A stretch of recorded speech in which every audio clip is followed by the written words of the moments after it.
Hi everyone, welcome again to my channel. Today we'll discuss about the complications in twin pregnancy. Being pregnant with more than one baby is exciting and happy event for many couples, but it has many complications too. Twin pregnancy, double trouble, but also double bundle of joy. ये complications mother में and baby में दोनों में ही हो सकते हैं. So first we'll talk about the maternal complication during pregnancy के दौरान पेशेंट को काफ़ी सारा वॉमिटिंग, खून की कमी होना जिसे एनीमिया कहते हैं, कमर दर्द होना, हाई ब्लड प्रेशर होना, एक्लेम्शिया यानी कि पेशेंट को फिट्स आ सकते हैं हाई बीपी की वजह से, जो कि एक इमरजेंसी सिचुएशन होती है.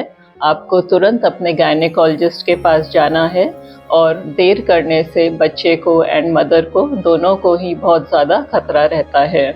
जेस्टेशनल डायबिटीज़ मेलाइटिस के चांसेस भी बहुत ज़्यादा होते हैं ट्विन प्रेगनेंसी में as compared to singleton pregnancy. Chances of antepartum haemorrhage यानी कि डिलीवरी से पहले ब्लीडिंग होना, जो कि प्लेसेंटा प्रीविया या एब्रप्शन प्लेसेंटा की वजह से हो सकते हैं. प्लेसेंटा प्रीविया जिसमें कि जो प्लेसेंटा होती है वो बच्चेदानी के पास या फिर जो उसका मुंह होता है उसको पूरा कवर कर देती है. एब्रप्शन प्लेसेंटा का मतलब होता है कि प्लेसेंटा का बच्चेदानी से टाइम से पहले अलग हो जाना, जिसकी वजह से ब्लीडिंग होती है.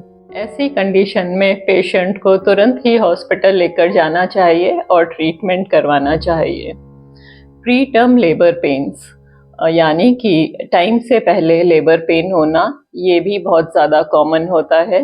लगभग 60% केसेस में वक्त से पहले डिलीवरी हो जाती है, यानी 37 वीक से पहले.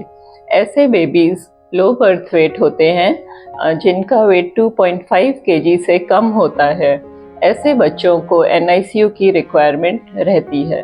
ट्विन प्रेगनेंसी में मेम्ब्रेन्स का वक्त से पहले रप्चर होना और लीकिंग शुरू हो जाना भी बहुत ज़्यादा कॉमन है, जिसकी वजह से पेशेंट को इन्फेक्शन हो सकता है and patient can go in pre term labour. Miscarriages का होना, मिसकैरेजेस बहुत ज़्यादा कॉमन होते हैं मल्टीपल प्रेगनेंसी में, क्योंकि इसमें एक बेबी अबॉर्ट हो सकता है. यह शुरू के 3 महीनों में बहुत ज़्यादा कॉमन होता है. This is also called as vanishing twin syndrome. Now the complications during labour. Labour के दौरान, डिलीवरी के दौरान पेशेंट को क्या क्या कॉम्प्लिकेशंस हो सकते हैं. ड्यूरिंग लेबर कॉर्ड प्रोलैप्स के चांसेस बहुत ज़्यादा हो जाते हैं, या कई बार बेबीज़ की पोजीशन ऐसी होती है, एबनॉर्मल पोजीशन होती है, जैसे लॉक्ड ट्विन्स कहते हैं. इन दोनों ही कंडीशन में सिजेरियन के चांसेस बहुत ज़्यादा हो जाते हैं. After delivery what are the complications. Delivery के बाद में PPH यानी पोस्टपार्टम हेमरेज के चांस ज़्यादा रहता है, क्योंकि यूट्रस का साइज़ बहुत बड़ा होता है मल्टीपल प्रेगनेंसी में, वो प्रॉपरली कॉन्ट्रैक्ट नहीं हो पाता है. Now let us talk about the complication in fetuses. Multiple pregnancy में बच्चों का जो वेट होता है वो बहुत कम होता है.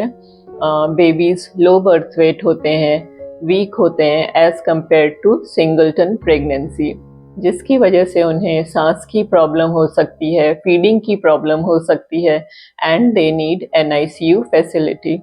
Now next complication is discordant growth of fetuses. यह मोनोकोरियोनिक ट्विन्स में पाया जाता है, जिसमें एक फीटस को प्रॉपर नरिशमेंट मिलता है और दूसरा फीटस माल नरिश्ड होता है. ये वास्कुलर इम्बैलेंस की वजह से होता है. इसमें जो ग्रोथ का जो इम्बैलेंस है वो 25% से ज़्यादा होता है. इसमें एक फीटस की डेथ हो सकती है. अगर ये फर्स्ट 3 मंथ्स के अंदर अंदर होता है तो इसे वैनिशिंग ट्विन सिंड्रोम कहते हैं, और अगर ये बाद में होता है तो इसका इफ़ेक्ट दूसरे बेबी पर भी पड़ता है. Now next is twin to twin transfusion syndrome.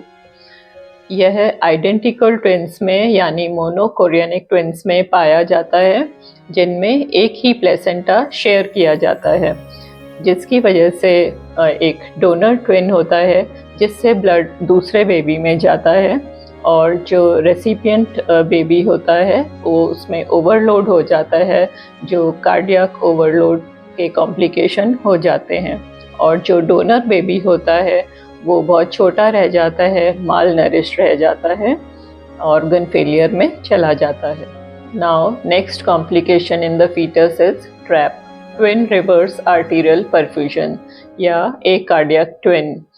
इसमें जो रेसिपिएंट ट्विन होता है उसमें हार्ट एब्सेंट होता है, तो जो डोनर ट्विन होता है उसी को पूरा सर्कुलेशन मैनेज करना पड़ता है, खुद का भी एंड दूसरे फीटस का भी। जो दूसरा ट्विन होता है वो एबनॉर्मल फीटस होता है।